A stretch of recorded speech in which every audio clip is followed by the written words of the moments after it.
No cabe duda, queridos amigos, que Jesús marcó la historia de la humanidad y lo hizo por distintos motivos y razones. Una de ellas es que Él se ha constituido para todos sus seguidores en el gran maestro de los maestros. Nos trajo lecciones de vida sumamente importantes y vitales para nuestra experiencia cristiana. Nos enseña cómo deben vivir sus seguidores, cómo debemos relacionarnos, adorar y testificar como ciudadanos de su reino. Es por eso, amigos, que queremos invitarles de inmediato para que ustedes permanezcan en nuestra sintonía. Estamos iniciando su programa Lecciones de la Biblia. Sean muy bienvenidos.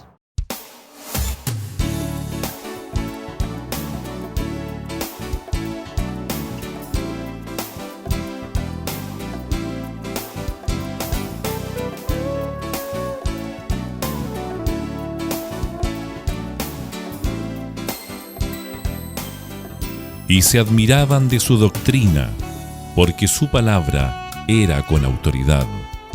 Lucas capítulo 4, versículo 32.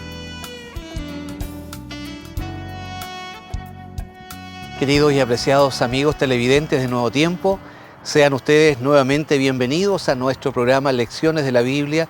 Y en esta ocasión estamos acompañados por el pastor de la Iglesia Adventista, Joel Sandoval Iturriaga. Bienvenido, pastor, una vez más.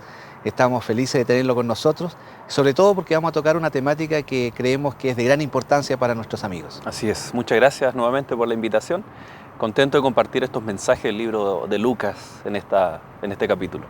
Muy bien, el pastor ya lo ha mencionado, el Evangelio según San Lucas es el Evangelio donde estamos concentrando toda nuestra atención durante este trimestre y les invitamos entonces para que junto a nosotros podamos invocar la presencia del Altísimo y solicitar su dirección y sabiduría para poder comprender lo que vamos a estudiar. Así que le vamos a pedir a nuestro pastor invitado que nos guíe en oración. Muy bien.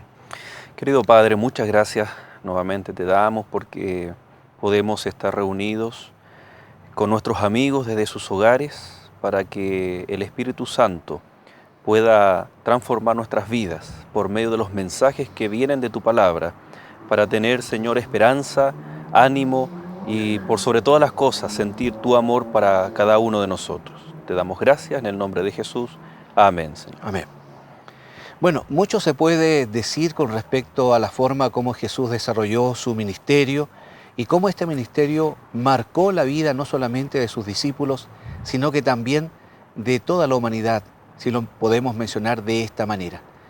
Es importante, pastor, hacer hincapié de que de las tantas realidades y características peculiares de Jesús, una de ellas era precisamente la autoridad con que Él hablaba. El mensaje que Él entregaba lo desarrollaba de tal forma, con tanta claridad y sencillez, pero al mismo tiempo con ese poder característico que emanaba de Él, que hacía que las personas no quedaban indiferentes ante su mensaje. ¿A qué se debe esto? Una de las cosas que más cuesta tal vez conservar una vez que una persona ha adquirido es la autoridad. Es muy fácil perderla. Algún error, alguna palabra maldicha, alguna mirada que acusa o que enjuicia, etc. Y llama mucho la atención textos, no solamente en el libro de Lucas, sino en todos los evangelios, que mencionan, por ejemplo, leo capítulo 4, verso 22, y todos daban buen testimonio de él, y estaban maravillados de las palabras de gracia que salían de su boca, y decían, ¿no es este el hijo de José? Esta es una forma de ver, o bajo un lente, ¿no? Las personas que se maravillaban, pero habían personas que se molestaban, ¿no? Aquí las personas se maravillaban, era un mensaje grato, era un mensaje que era capaz de suplir las necesidades de las personas, era un mensaje empatizante.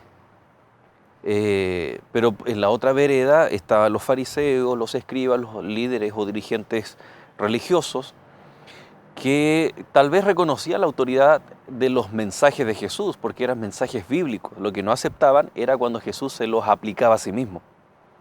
Recuerdo el episodio, está registrado en el libro de Juan, el capítulo 5, ¿no? Dice que Jesús estaba hablando, leyendo las Escrituras, todo bien hasta allí, hasta que Jesús dice, esto se ha cumplido hoy delante de vosotros. ¿no? Jesús está hablando acerca del padre de los judíos, de Abraham. Y Jesús dice, antes que Abraham fuese, yo soy, ¿no? Y eso les causó a ellos esa autoridad de Cristo, de poder proclamarse no solamente más grande que Abraham, sino que al decir yo soy, está diciendo yo soy Jehová, yo soy divino, yo soy el Hijo de Dios. O sea, la autoridad de Cristo era en declaraciones teológicas, declaraciones que lo reconocían, o él decía, ¿no es cierto?, ser lo que él era, el Hijo de Dios, como enseñanzas tan prácticas en la vida cristiana práctica, como el Sermón del Monte, que Lucas también lo registra, ¿no? Ahora, dentro de esta autoridad, indudablemente entramos digamos, a ver el lado consecuente de Jesús. Él no solamente había aprendido desde pequeño grandes lecciones de la Biblia, seguramente en brazos ahí de su madre, a medida que fue creciendo juntamente con su padre terrenal, iba recibiendo información vital, pero claramente él entendía que estas grandes verdades del Evangelio que él mismo había, ¿cierto?, enseñado desde la misma creación, eran ahora parte de su vida práctica, diaria, cotidiana. Digámoslo de otra forma, la consecuencia y la autoridad pasan necesariamente por una experiencia personal donde estamos de acuerdo plenamente y vivimos lo que estamos enseñando. Correcto. Es como pedir que alguien haga algo cuando yo no lo estoy haciendo. Todo lo que Jesús decía, él antes lo vivía, ¿no? Todo lo que Jesús pedía que otros hicieran, Jesús, ¿no es cierto?, ya lo hacía. El más claro ejemplo es el Sermón del Monte, ¿no? Él dice, bienaventurados los que sufren. Y precisamente Jesús iba a pasar por el mayor de los sufrimientos, ¿no? Esa religión práctica que Jesús pedía y que a la vez desafiaba a la religión que los seres humanos, como los fariseos, habían impuesto. Creo que ellos estaban en descrédito porque pedían y exigían un estilo de vida basado, ¿no es cierto?, en los 10 mandamientos, pero completamente tergiversado. Más de 600 leyes habían agregado los líderes religiosos en los tiempos de Jesús a los 10 mandamientos. Por lo tanto, el espíritu de la palabra de Dios se había perdido. Entonces, eso por supuesto no causaba gratitud, no causaba empatía en la gente del pueblo. Y los líderes religiosos habían perdido la autoridad, porque probablemente exigían y demandaban cumplir al pie de la letra esas 600 y más leyes, pero probablemente no la estaban cumpliendo ni ellos mismos, ¿no? Declaraciones como hipócritas llama mucho la atención que Jesús daba a este grupo de líderes religiosos, ¿no? Una persona hipócrita es que dice algo, pero que hace todo lo contrario, ¿no? Es una persona que con sus actos miente o desdice lo que dice con su boca, valga la redundancia, ¿no? O sea, tiene un doble estándar. Correcto. Pastor, es importante ver a Jesús como el Salvador, el Redentor, y tantas otras garantías que Él nos ofrece como nuestro Dios. Sin embargo, una de las grandes maneras como Él se muestra hacia la humanidad es como el gran maestro. Y si hay un sermón que precisamente la humanidad entera de una u otra manera recuerda, el mundo cristiano no pasa desapercibido, este gran sermón es el Sermón de la Montaña, que también ha sido a menudo llamado la esencia del cristianismo. ¿Por qué es tan importante este sermón? Jesús hace o manifiesta en forma práctica las enseñanzas que Él quiere que nosotros podamos vivir como cristianos, especialmente del día de hoy. Imagina tú que Jesús está enseñando acerca del reino de Dios, o el reino de los cielos, siendo Él rey. Una de las marcas tecnológicas más famosas del mundo es Apple. Y cuando estaba vivo su fundador, o uno de sus fundadores, ¿no? Este señor, se me fue el nombre, ¿no? Pero era interesante que cuando se daba la noticia de un lanzamiento de un producto, ya sea un teléfono para escuchar música o algún computador, él salía ¿no? Y aunque vestido con jeans y con un suéter, captaba toda la atención de los medios sociales, tecnológicos, etc. Y era algo impresionante. Bueno, él ya falleció, ¿no? Lo interesante es que, guardando las proporciones del ejemplo, con esta compañía telefónica y de muchos otros elementos, el propio inventor y fundador de la empresa era el que salía a dar la noticia de qué venía a futuro. Probablemente estrategia de marketing, cosas así, ¿no? Pero imaginémonos ahí en el Sermón del Monte, al rey hablando del reino de los cielos, al evangelio hablando acerca de la misión que debe tener, ¿no es cierto?, los seguidores de Cristo. Y eso le daba no solo la autoridad a Cristo, sino lo convertía en el gran maestro. No era tal vez por la técnica pedagógica de enseñar algo, sino porque todo lo que él enseñaba, él lo era, ¿no? Y lo que estaba, el momento en el cual llega este Sermón del Monte era pero el momento preciso y necesario. Ahora bien, dentro de lo que es el Sermón del Monte propiamente tal, están al comienzo las bienaventuranzas. Y no cabe ninguna duda que hay una bienaventuranza para cada persona, para cada realidad, para cada situación también. Es un mensaje verdaderamente lleno de esperanza, de ánimo. Bienaventurados significa felices, dichosos. Cuando Jesús habla con autoridad, no confunde en este caso el hecho de ser una persona autoritaria que lejos de querer amargar la vida de alguien, está tratando de alentarla, de animarla, de que sea verdaderamente feliz. Uno puede vislumbrar claramente entonces a través de la bienaventuranza el hecho de que Él está entregando un mensaje lleno de esperanza. Por supuesto. Imagina que el pueblo judío vivía bajo la autoridad romana. La figura de autoridad estaba absolutamente tergiversada. Hoy en día alguien puede decir, o la palabra autoridad tener una connotación positiva cuando hablamos de la autoridad de los padres, ¿no? Pero en ese contexto la palabra tenía una connotación absolutamente negativa, ¿no? Porque las autoridades habían abusado en el poder civil, el poder económico, ¿no es cierto? Las autoridades habían puesto recaudadores de impuestos, los publicanos, que abusaban del propio pueblo. Entonces, la palabra autoridad no era cómoda en aquella sociedad. Pero Cristo se gana la autoridad. Y no imponiéndola ni diciendo cosas como autoimponerse títulos que, si bien Él lo era, pero Él no se autoproclamaba. Él dejaba que sus actos hablaran por sí solos, ¿no? Y la gente, por eso el texto que leíamos al comienzo, la gente se maravillaba, o sea, la gente se daba cuenta y ellos reaccionaban y decían, Él es el Hijo de Dios, Era ¿no? un mensaje atractivo. Exacto. Ahora, qué interesante que en el Sermón del Monte Jesús viene con un mensaje apropiado a las circunstancias de la época. Ya mencionábamos que la religión se había convertido en algo tedioso, en que la salvación yo me la ganaba, pero cumpliendo estas reglas. Si fallaba una, podía contrarrestarla haciendo algo positivo, ¿no? Cometía un pecado, lo contrasto con un bien, con una obra positiva. Entonces, la salvación se estaba tornando en salvación por obras y no por gracia y misericordia por parte de Dios. Ahora, hay que tener mucho cuidado con el Sermón del Monte. Porque muchas personas dicen, Cristo entonces no viene a avalar la ley, sino el espíritu de la ley. Y es por eso que Jesús en Mateo capítulo 5, verso 17 dice, no penséis que he venido a cambiar o a abolir la ley. Lo deja claro de inmediato. Y al comienzo, yo he venido a cumplir. ¿Por qué? Porque aquí os digo. Y comienza el Sermón del Monte, uno de los ejemplos. A ver, lo que resume es, Cristo en el Sermón del Monte dice, ser antes que hacer. ¿Y qué estaba ocurriendo en el pueblo judío?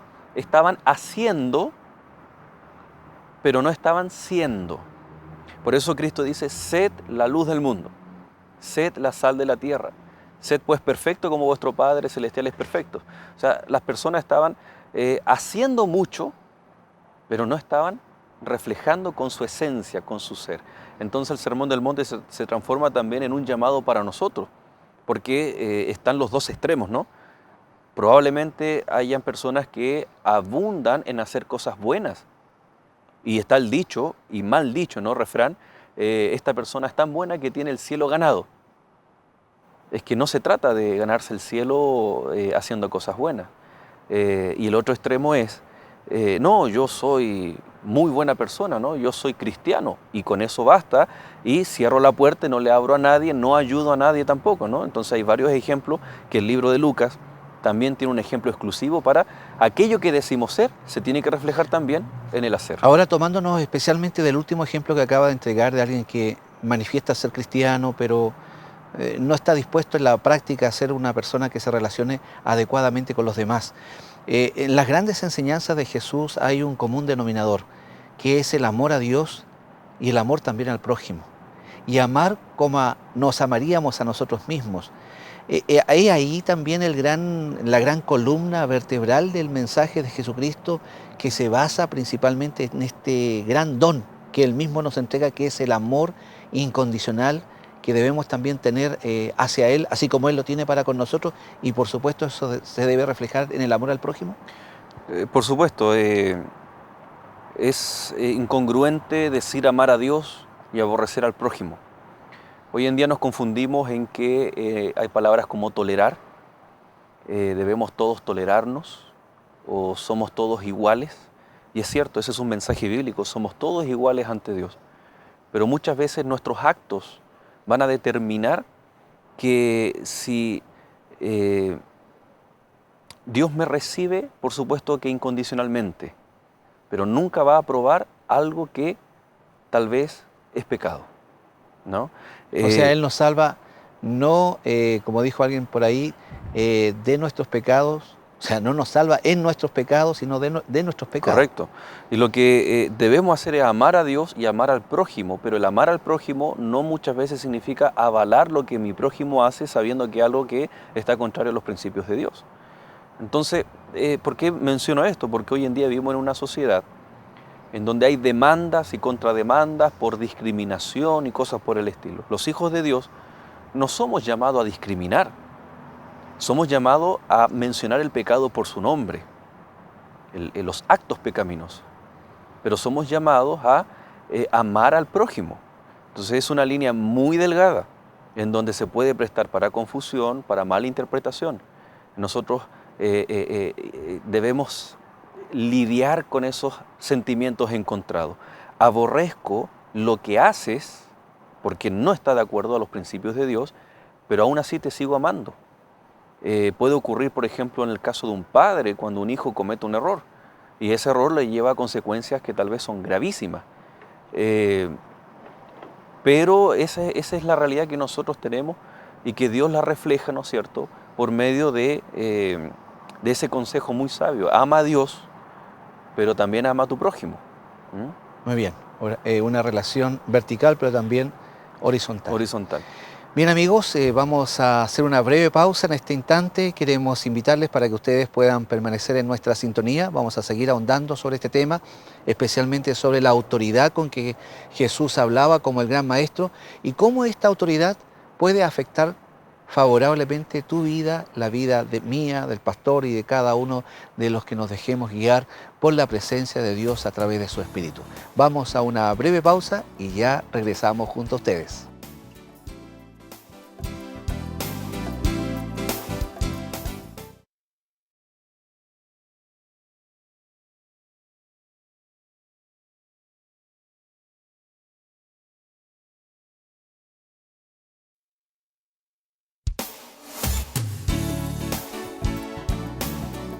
Apreciados amigos, ya estamos nuevamente de vuelta junto a ustedes en Lecciones de la Biblia.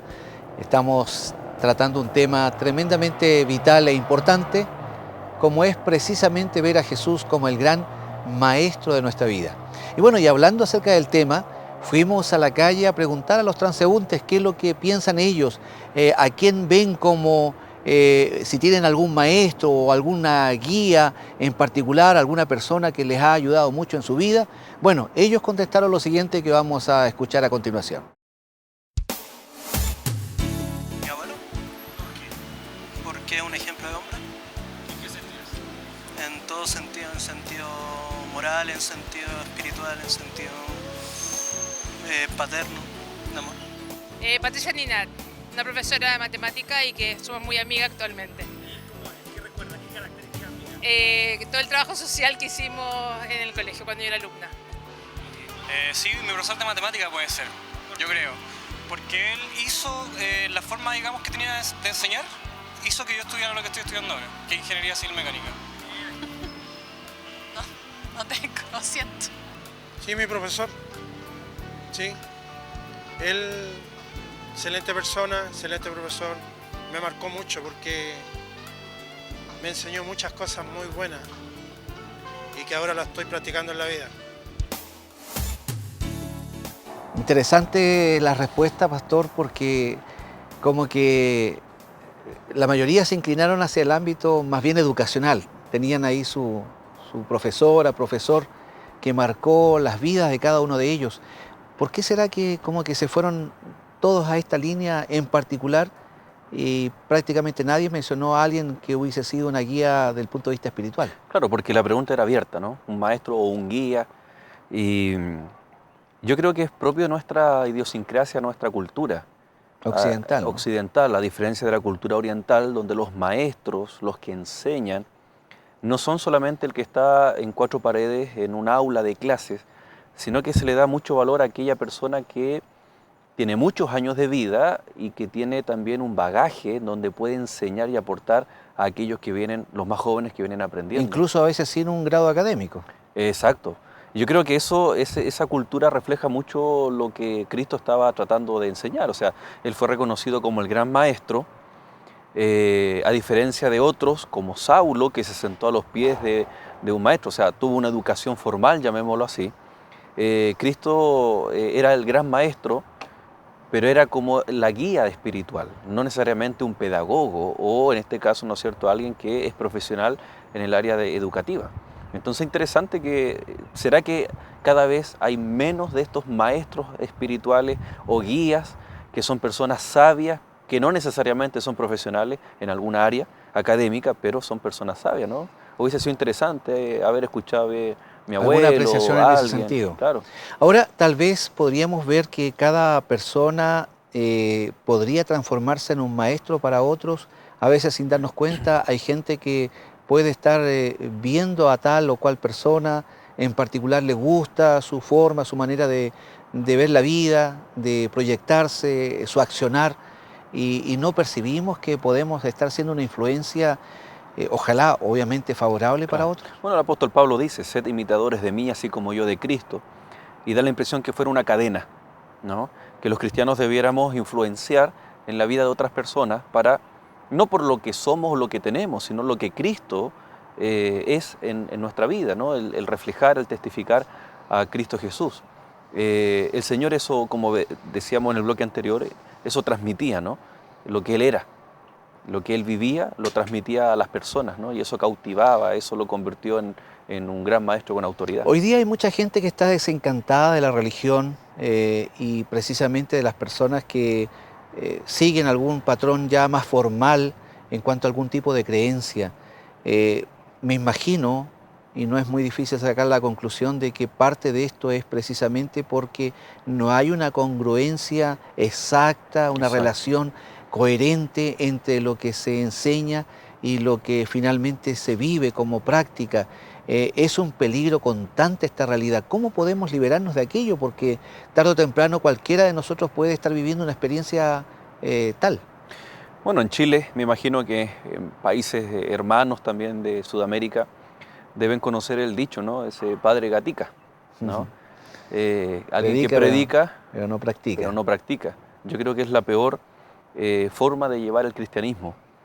Y eso es lo que Jesús vino a decir con el Sermón del Monte, y es lo que Jesús planteaba también, ¿no es cierto?, con esto de hacer un llamado de atención a los líderes religiosos de la época. Este clasismo que se vivía, ¿no?, de los privilegiados y los que eran desechados, ¿no? Existían estas categorías, incluso se consideraban perros a aquellos que no eran de la estirpe o que no eran del pueblo de Dios. A ese nivel. A ese nivel, ¿no? Y hoy en día un perro es bien considerado, ¿no? Una mascota. En la antigüedad no era así. Entonces era lo peor de lo peor.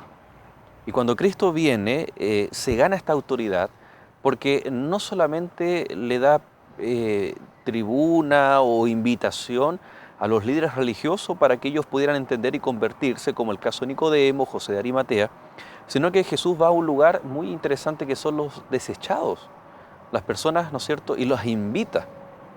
Llama mucho la atención, y el libro de Lucas lo menciona, cuando Jesús está en un hogar, en una casa, enseñando, y se acerca un mensajero y le dice: Señor, tus hermanos y tu madre te buscan afuera. Y Jesús envía un mensaje bastante fuerte, dice: mis hermanos son todos aquellos que han escogido hacer la voluntad de Dios, de mi Padre. Por lo tanto, aquí Jesús está dando una nueva dimensión, o al menos restaurando lo que el mismo ser humano o líderes religiosos habían estropeado. El libro de Juan dice que en el tiempo final habrá un solo rebaño y un pastor, ¿no? Obviamente esos momentos previos a la venida de Cristo, un solo pueblo, un solo Señor. Pero ¿qué ha hecho el ser humano? Ha hecho divisiones, en los tiempos de Cristo ya mencionamos, ¿no es cierto?, esta clasificación de niveles, ¿no? Y hoy en día podemos correr el mismo riesgo. Podemos sentirnos unos salvos, otros condenados. Están los que hacen muchas cosas creyendo que la salvación es por obra. El otro extremo, ¿no es cierto?, que la salvación es solo por medio de la fe, por lo tanto yo no participo, yo no hago, yo no me congrego, cuestiono todo, etc. Y el ejemplo de Jesús, Él formó o restauró la gran familia de Dios, ¿no? Llamando a aquellos que incluso los líderes religiosos estaban rechazando. Por ahí se alude que Mahatma Gandhi, ¿cierto?, en su oportunidad dijo: yo me haría cristiano si no fuera por los cristianos. O sea, hay prácticamente una necesidad de que el mundo vea en aquellos que decimos ser cristianos personas distintas y diferentes. Es una lucha constante, indudablemente. Todos estamos en un proceso de crecimiento y nadie puede juzgar a otro en relación a su condición espiritual y a su experiencia que se puede manifestar hacia los demás. Pero también hay una responsabilidad que tenemos que cumplir ante el mundo, no solamente delante de Dios. Ahora, claro, cuando uno ve este desafío, no quedan muchas ganas de ser cristiano, porque voy a estar siendo observado, porque tengo el deber y la misión de dar buen ejemplo. Ser carta abierta, dice el apóstol. Ser carta abierta, me voy a tener que cuidar de hacer esto. Si uno lo ve desde ese punto de vista frío, por supuesto que no dan ganas de ser cristiano. Pero, ¿qué es lo interesante? Es que uno no se planifica, esto no está en los planes del ser humano.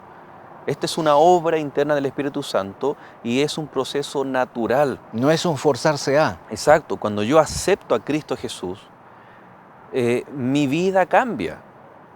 Si mi vida no cambia, entonces no se ha producido una regeneración genuina. Es algo que es algo falso, o Satanás ha arrebatado algo de mi vida que es esa comunión, ese vínculo con Cristo.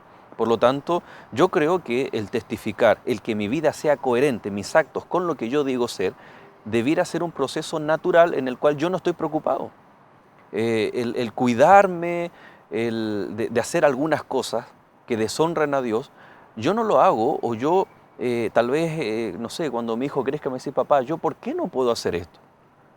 Hijo, tú lo puedes hacer, pero tu salvación va a estar en juego, ¿no? O tu comunión con Dios va a estar en juego. O sea, no se trata de los actos de hacer o no hacer como cristiano. Se trata de que si realmente yo amo a Dios, entonces yo voy a ser cuidadoso con mi actuar. Es como la relación de pareja, ¿no? Con esposo, esposa. Si yo digo amar a mi esposa, entonces tengo que demostrarlo con acto. Y uno de los principales actos es la fidelidad y la lealtad, ¿no? Entonces, si yo quebranto ese principio de la fidelidad y la lealtad, entonces lo que digo, lo que yo decía, no es congruente con lo que yo hago, ¿no? Por lo tanto, tiene que estar muy vinculado esto de forma natural, ¿no? El testificar, el dar buen ejemplo, no es algo que yo me impongo como cristiano, porque si no, todos somos pecadores, todos cometemos errores. En todas las iglesias y líderes religiosos que se equivocan, que probablemente dan malos ejemplos, ¿me entiendes, no? Por lo tanto, esto tiene que ser un proceso natural que comienza con mi entrega completa a Cristo, a Dios, con la disposición de mi corazón a recibir al Espíritu Santo para que Él me ayude con tendencias pecaminosas, con hábitos, ¿no es cierto?, que uno viene arrastrando tal vez de mi vida pasada y que es un proceso que uno va siendo santificado y transformado hasta la venida de Cristo. ¿Usted está de acuerdo de que mientras más conocimiento y mayores privilegios hay también mayor responsabilidad? Claro que sí, por supuesto. ¿Hay una relación, digamos, consecuente en estos dos exacto. aspectos? Sí, porque la palabra de Dios es maravillosa. No solamente me muestra mi condición pecaminosa, sino que me muestra también la solución para mi condición pecaminosa. Y si hay alguien que no lo conoce y Cristo viene en este momento y tal vez por alguna obra y misericordia de Dios esa persona va a ser salva, tal vez no tuvo el privilegio de conocer la luz de la verdad. Pero nosotros que conocemos la luz de la verdad, nuestros amigos que tienen la oportunidad de estudiar la Biblia en casa o a través de la pantalla, vamos descubriendo cosas. La Biblia dice, el que sabe hacer lo recto y no lo hace, le es contado por pecado, ¿no? Entonces, es interesante. ¿Qué preferimos? ¿Vivir en tinieblas o vivir en la luz de la palabra de Dios? Y cuando de pronto nosotros sabemos que algo es malo y voy y lo hago, ya estoy actuando a conciencia, yo estoy actuando desafiando a Dios, ¿no? Desafiando el amor de Dios, el perdón de Dios. Pastor, Lucas se caracteriza por tener mensajes que son muy particulares y que él los amplía a través de una lupa, podríamos decirlo de esta manera, y que permite sacar lecciones que son vitales también para nuestra experiencia. Hace un momento atrás usted mencionaba que el hecho de que hubieran dirigentes, líderes, no garantizaba necesariamente que estuvieran actuando en concordancia con el conocimiento, y a eso obedecía un poco la pregunta que acababa de hacerle. Y Jesús presenta ahora esta gran historia del buen samaritano, que sorprende, me imagino, dejó estupefacto a mucha gente de la época. Hasta el día de hoy podemos sacar lecciones fundamentales. ¿Cuáles serían las principales lecciones que podemos extraer de esta historia del buen samaritano que se aplican seguramente a la vida de todos nosotros? Correcto. Probablemente tengamos que dividir en dos partes, ¿no es cierto?, para continuar el bloque que sigue. Pero la parábola, tal como veíamos capítulos anteriores, hay que ver el contexto. Y aquí es muy gráfico, dice, estoy leyendo el capítulo 10 de Lucas, el versículo 25, y he aquí un intérprete de la ley se levantó y dijo para probarle.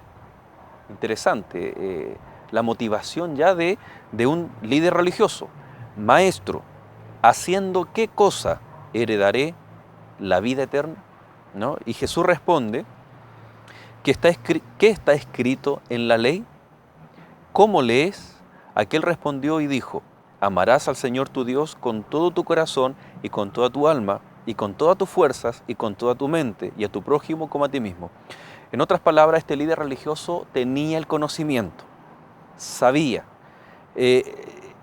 La parábola delata a este intérprete de la ley de que no estaba haciendo lo que la parábola dice que había que hacer, ¿no? Que era amar al prójimo. Probablemente ellos decían amar mucho a Dios y probablemente también decían amar al prójimo, pero en términos prácticos no amaban ni al prójimo ni a Dios, ¿ya? O al revés, no amaban a Dios. Y uno dice, pero pastor, ¿cómo sabemos si una persona ama o no ama a Dios? Porque sus frutos o la consecuencia de su vida se refleja de que no ama a su prójimo. Y por ende es uno y la otra. Primero yo amo a Dios y porque amo a Dios comprendo ese amor incondicional. Porque comprendo lo que Dios hace conmigo, que me ama, entonces yo no soy quien para negar, ¿no es cierto?, el amor, el buen trato, el respeto contra otras personas o a otras personas. Entonces esto es bien interesante porque esta persona le dice, ¿qué haré para heredar la vida eterna? Y esta persona es como decir, está jugando con fuego, ¿no? Porque entra en un terreno muy especial, que es la salvación. Pero dice, ¿haciendo qué cosa heredaré la vida eterna? El Señor, sabiendo, ¿no es cierto?, le dice, ¿cómo lees? ¿Qué es lo que está escrito? ¿Qué es lo que tú sabes? Tú eres un líder religioso, ¿no? Entonces, aquí implícitamente los líderes religiosos debieran tener conocimiento de las Escrituras, ¿no? los púlpitos, los sermones, ¿cómo se dice? Estas enseñanzas de los líderes religiosos que dicen ser pastores, sacerdotes, obispos, en general el mundo cristiano, debiéramos responder a esta pregunta de Cristo. ¿Qué está escrito en la ley o en la Biblia? Por lo tanto, nuestro hablar, nuestra enseñanza para las iglesias deberán ser basado únicamente en la palabra de Dios. O sea, eso descarta también el hecho de que podamos ser encantados, digámoslo de esta manera, por la facilidad que alguien puede tener para acercarse a los demás, tener un muy lindo discurso, pero no carece tiene, de la palabra de Dios. Claro, no tiene un fundamento sólido en la palabra de Dios. Pero o sea, fija la secuencia. aquí es lo más importante. Fijémonos en la secuencia. Primero, conocer la palabra de Dios. Luego dice, ¿cómo lees? Y aquí él respondió, y respondió correctamente. O sea, no solamente hay que tener el conocimiento, no solamente hay que, partiendo del inicio, ¿no?, basarse en la Biblia, no solamente hay que conocer la Biblia, sino que también ahora hay que aplicar y vivir lo que dice el mensaje. Entonces yo no puedo, por ejemplo, pararme adelante, aunque esté muy basado en la Biblia, aunque esté demostrando conocimiento bíblico, pero si en mi vida yo no estoy aplicando lo que aparece acá, tampoco sirve, porque este hombre, este intérprete de la ley, sabía la Biblia, la conocía, le respondió a Jesús con una respuesta acertada, pero faltaba lo principal, aplicar aquello que leía. En otras palabras, un líder religioso no puede vivir de la teoría. Es el primer llamado a llevarlo a la práctica, en su vida personal, en su familia y luego en la iglesia y en el resto de la comunidad que no necesariamente pertenece a la iglesia. Bueno, hay algo más que queremos agregar con respecto a la parábola que mencionó Jesús, o más bien dicho la historia del buen samaritano. Así que les invitamos, amigos, para que puedan quedarse junto a nosotros. Ya viene la parte final de nuestro programa de hoy, Lecciones de la Biblia. Va a estar muy interesante, así que le invitamos a que permanezca en nuestra sintonía. Vamos y ya volvemos.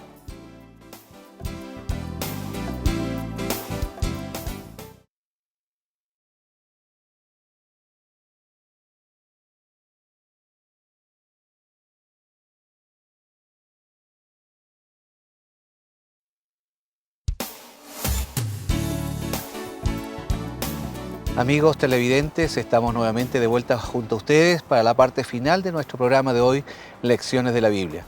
Pero seguramente tenemos más de algún auditor y televidente que está por primera vez junto a nosotros, tanto aquellos que lo están haciendo y le damos la bienvenida especial, pero también queremos hacer hincapié a todos ustedes que tenemos un material maravilloso, lo digo así porque realmente es un material muy valioso que se llama Familia Feliz. Tengo aquí en mis manos, es un material que contiene mensajes tremendamente importantes. Hoy día estamos viendo cómo la familia se está viendo afectada de distintas formas y maneras, el aumento de los divorcios, situaciones que están en directa relación con la forma como se tratan las personas al interior de la familia. Bueno, aquí realmente hay material muy valioso. Por ejemplo, en el capítulo 2, elegir con quién me casaré. Entrega una serie de datos importantísimos relacionados con el hecho de tomar esta tan vital elección. Es por eso que Dios quiere efectivamente que tengamos la orientación de vida, y este material nos entrega esta orientación a través de lo que Dios dice en su palabra. Usted puede solicitar esta hermosa revista Familia Feliz, se la vamos a hacer llegar en forma completamente gratuita a la dirección que ahí aparece en sus pantallas. Diríjase a nuestro correo electrónico, escríbanos o llámenos por teléfono. Tendremos el agrado de hacerle llegar este material con toda realmente prontitud. Vamos de inmediato entonces a continuar con el tema que hemos estado tocando junto al pastor Joel Sandoval. Pastor, quedamos en la parte, yo diría, vital, donde estamos tratando acerca del buen samaritano, cómo la actitud de los que se esperaba, los líderes, aquellos que tenían el gran conocimiento de la época, tendrían que haber actuado en forma consecuente con la realidad y con la necesidad de aquel hombre. Sin embargo, Jesús plantea que alguien que ellos menos hubiesen imaginado fue el que precisamente actuó como debe actuar un genuino cristiano. ¿Qué lección importante sacamos de esto? La parábola dice que iba un hombre, no dice su origen, probablemente judío, y iba de una ciudad a otra y en el camino lo asaltaron, lo golpearon, le robaron y lo dejaron tirado. Y pasa en primer lugar un sacerdote, probablemente miró para ambos lados, no dice el relato, pero tal vez temió por su propia seguridad y continuó. Al rato pasó un levita, otro descendiente de los sacerdotes, ¿no? Un religioso, líder religioso, y ocurrió exactamente lo mismo. Y en tercer lugar dice que pasa un samaritano. En los tiempos de Jesús fue cuando más odiosidad existía entre los samaritanos y los judíos, era recíproco. Y la verdad que cuando Jesús cuenta este relato, esta parábola, está respondiendo a la pregunta que este doctor de la ley, este intérprete de la ley le hace. Recuerdas que habíamos mencionado la primera pregunta: Señor, ¿qué debo hacer para heredar la vida eterna? El Señor le responde que está escrito, él conocía las Escrituras. Él le responde, ¿no es cierto?, amarás al Señor tu Dios con todo tu corazón y con toda tu mente, asimismo a tu prójimo. El Señor le dice, bien has respondido, haz esto y vivirás. Hasta allí debiera haber terminado este encuentro con el intérprete. Y el intérprete, si realmente iba con un deseo genuino de aprender de Cristo, él se debería haber ido con esta respuesta de un escrito está que el Señor le da. Pero como iba con otras intenciones, dice, pero él queriendo justificarse a sí mismo, dijo a Jesús, ¿y quién es mi prójimo? Y es allí donde Jesús inserta la parábola del buen samaritano. ¿Y quién es mi prójimo? ¿Puede ser aceptable que un líder religioso haga esta pregunta al Señor Jesús? ¿Quién es mi prójimo? No debiera ser aceptable. Debiera ser la primera persona. Se entiende que ya tiene, digamos, el bagaje de Exacto. conocimiento, por lo menos, que le permita responder esta pregunta. Y que el reino de Dios es inclusivo. Que el reino de Dios, como vimos en capítulos anteriores, independiente de la condición en la cual estamos, el Señor nos llama, nos busca. No hay acepción de persona, sino que todo lo contrario, el Señor nos recibe, ¿no? No escogemos al prójimo, sino que estamos llamados Exacto. a amar a todos. Y es allí donde esta parábola recobra sentido, ya que este samaritano, exponiendo su propia vida, los dos anteriores era como si dijeron, si me bajo, me va a pasar algo a mí. Y el buen samaritano dice, si lo dejo a él, va a morir probablemente. Entonces los líderes religiosos están enfocados en su propia seguridad y los otros, sino que están enfocados en alguien externo. Lo toma, lo lleva a una posada, y esto es lo sorprendente de la parábola, porque no solamente cura sus heridas, las venda, sino que también se queda en el mismo lugar donde él está. Y al otro día le dice al dueño de la posada, cuídalo, dale de comer, y todo lo que gaste yo te lo voy a pagar. A la vuelta, ¿no? Se entiende que era un viaje. Y la verdad que esta parábola es muy simple, muy ejemplificadora, ¿no? de la respuesta de quién es el prójimo, ¿no? Ya habíamos mencionado, ¿no es cierto?, esta enemistad que había entre samaritanos y judíos. Pero dentro del pueblo judío también habían grupos, como por ejemplo los publicanos, ¿ya? Los romanos cobraban impuestos, pero ocupaban a los mismos judíos, en este caso los publicanos, para que le cobraran a sus propios hermanos. Y los publicanos cobraban un poco más para sacar de ahí su paga. Estaban las rameras, las prostitutas, ¿no es cierto?, los pecadores, los enfermos, incluso los leprosos. Entonces estaba toda esta clasificación social. ¿A quién fue Jesús? Jesús fue a esas personas.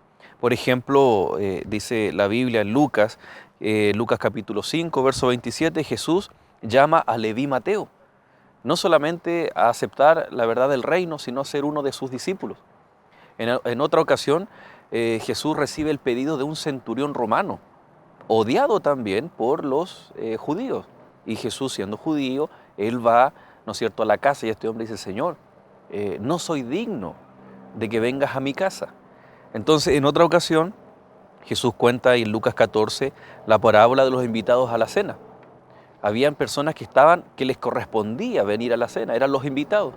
Pero ellos dicen, Señor, acabo de comprar un campo, déjame que vaya y lo cuide. Señor, acabo de comprar unos bueyes y tengo que ir a probarlos. O sea, los verdaderos invitados se excusan. Y el Señor, ¿no es cierto?, el que está organizando esta cena, le dice a sus criados, vayan por las plazas, vayan por las calles, inviten a todos. Y interesante, ¿no es cierto?, cómo Lucas, siendo un médico, describe esta invitación a los cojos, a los mancos, a los ciegos. O sea, en su experiencia como médico, él veía el sufrimiento de las personas no solo por la enfermedad, sino también por la segregación social. Entonces, aquí nos está mencionando el libro de Lucas, de que la familia de Dios o el reino de Dios está compuesto por personas que nosotros mismos muchas veces rechazamos. O sea, pasa a ser una familia nueva de la perspectiva espiritual. Exacto. Y la parábola del buen samaritano nos dice cuidado. No solamente líderes religiosos, cuidado a todos aquellos que decimos ser cristianos. Que si rechazamos a alguien, estamos cayendo en la misma categoría de el sacerdote y el levita que no les importó. Probablemente ellos llegaron a su destino y el otro día fueron a la sinagoga y tal vez se arrodillaron, oraron y le dijeron a Dios, Señor, te amamos. Interesante. Pastor, todos tenemos nuestra familia consanguínea, nuestro parentesco, y por supuesto amamos nuestro entorno, respetamos a nuestros seres amados. Sin embargo, cuando ya pasamos a ser parte de la familia de Dios aquí en la tierra, esta familia se extiende hacia la iglesia. Y bueno, también puede ocurrir dentro del contexto de la iglesia que muchas veces puedan haber grupos que sean más selectivos en relación a otros, hasta excluyentes, lo cual indudablemente no sería la forma más adecuada de poder proyectar el cristianismo. ¿Cómo debemos estar nosotros en guardia? Satanás trabaja no solamente fuera de la iglesia, sino que también principalmente dentro de ella. Y a veces a través de un acto de esta naturaleza podemos estar perfectamente marginando a alguien de la posibilidad de ser parte de esta riqueza maravillosa que es la familia de Dios aquí en la tierra. En otra parábola dice que el enemigo fue a sembrar cizaña. Y cuando uno de los criados del Señor le dice, Señor, permite que vaya el arranque, le dice, no, porque arrancando cizaña puedes también arrancar trigo, deja que crezcan hasta el día de la cosecha. Por lo tanto, es una realidad de que en los grupos cristianos también existen puntos negativos. Y muchos de esos, ¿no es cierto? Y aquí Satanás aprovecha con muchos argumentos para que alguien que tenga la necesidad de Dios acuda tal vez a alguna congregación, pero por su vestimenta, tal vez por su condición económica, por su enfermedad y por muchos otros motivos, la persona se sienta y efectivamente es tal vez discriminada o segregada, o tal vez tolerada, pero sigue estando en una clasificación inferior al resto, o al menos así se siente, cosa que jamás debiera ocurrir, ¿no? ¿Cuál es el antídoto para esto? El antídoto para esto es precisamente, tiene que ver con nuestra salvación. Tiene que ver con yo no soy salvo yo no soy salvo porque hago el bien. Yo no hago el bien para salvarme, sino que yo hago el bien porque ya he tenido un encuentro personal con Cristo y Él me ha otorgado la seguridad de la salvación. O sea, es un fruto de... Exacto, es un fruto de una consecuencia, de una comunión.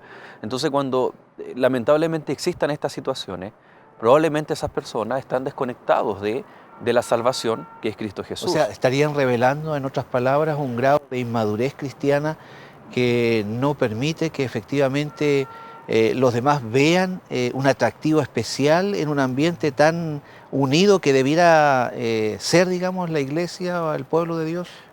Creo yo que hay algo mucho más fuerte y mucho más poderoso, que es la obra del Espíritu Santo, ¿no? Por lo tanto, nuestros amigos tienen que escuchar la voz del Espíritu Santo y Él va a ir cambiando esto, ¿no es cierto?, tal vez esta sensación de sentirse así. Es el mismo ejemplo de lo que le ocurrió a Cristo. Leví podría haber dicho, no, yo no soy digno de ser un discípulo. Las otras personas también, ¿no? María Magdalena, ¿no? Ella podría haberse apartado, ella era una prostituta, tenía un estilo de vida, Entonces, pero aquí no solamente encontramos el llamado que Dios nos hace. Recuerdo, por ejemplo, el libro de Zacarías capítulo 3, ¿no? Donde se muestra una escena y Satanás está acusando a los hijos de Dios. Siempre van a haber acusaciones, siempre tal vez Satanás se las arregla para hacernos sentir que no somos dignos de. Pero nosotros debemos pensar inmediatamente en esta hermosa familia de Dios, el pueblo de Dios. Una familia no es perfecta porque somos seres humanos. ¿Cuándo vamos a ser perfectos? Cuando Cristo venga a buscar a esta familia de Dios, ¿no? Ahí vamos a ser transformados a imagen y semejanza de nuestro Creador. Y mientras tanto aquí nosotros estamos luchando para que el Espíritu Santo nos vaya moldeando, nos vaya cambiando a la imagen de Cristo, para ir imitando el amor y el carácter de Cristo. Pero cuando hayan este tipo de errores, quiera Dios que el Espíritu Santo nos haga, como bien decías tú, unirnos, reconciliándonos, perdonándonos, confesando nuestras ofensas, ayudándonos los unos a los otros. Es como en la familia espiritual es como nuestra familia. No existen las familias perfectas. En algún momento hemos tenido alguna discusión, alguna riña con algún ser querido. Ha durado probablemente tiempo, ojalá no mucho, ¿no? Pero hay familias que han estado en enemistad por mucho tiempo, hasta que llega el momento de la reconciliación, ¿no? Porque hay un lazo que nos une. Y en este caso, ¿no es cierto?, este gran maestro, con su autoridad, él nos vino a mostrar que hay una familia, ¿no? La familia de Dios, que debiera demostrar dos cosas muy importantes y que están encadenadas entre sí: amor a Dios, pero también amor al prójimo, ¿no? Y que el amor a Dios tiene un fundamento, el conocimiento basado en la palabra de Dios, el conocimiento de la palabra de Dios, pero vivir la palabra de Dios.